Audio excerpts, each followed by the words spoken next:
जो ज्ञान मैंने अपने अनुभव से प्राप्त किया, उसी की ही बात कहता हूं। इस यात्रा में सर्वप्रथम आप ही मेरे शिष्य बनेंगे।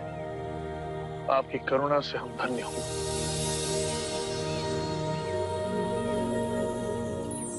अज्ञान ही दुख, भ्रम, चिंता को जन्म देता है। लोभ, क्रोध, अभिमान, दुविधा, ईर्ष्या, भय इसी अज्ञान की संतान है।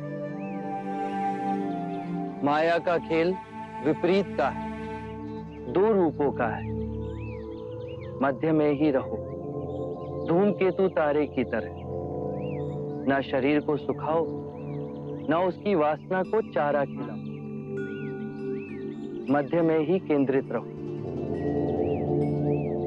जब हम माया के द्वैत रूप को पहचान लेते हैं, तब सब दुख, चिंता समाप्त हो जाती है।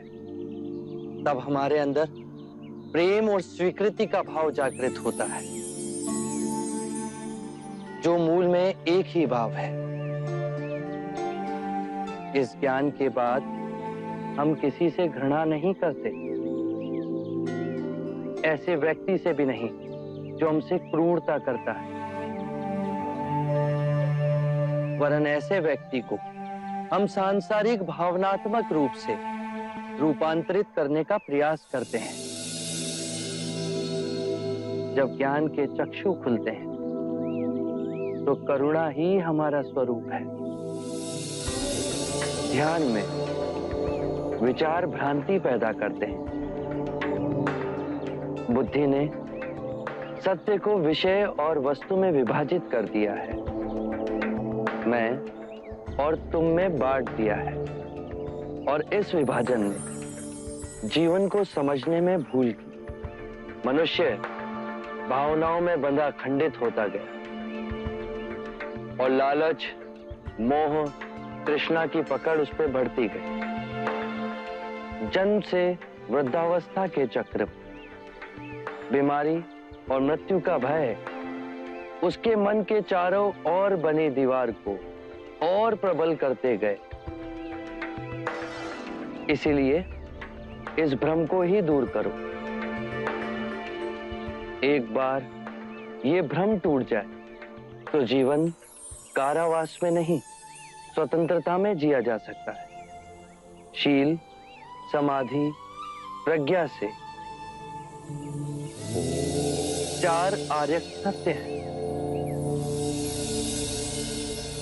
1, जब तक सृष्टि रहेगी, दुख मनुष्य के साथ छाया बनकर चलेगा।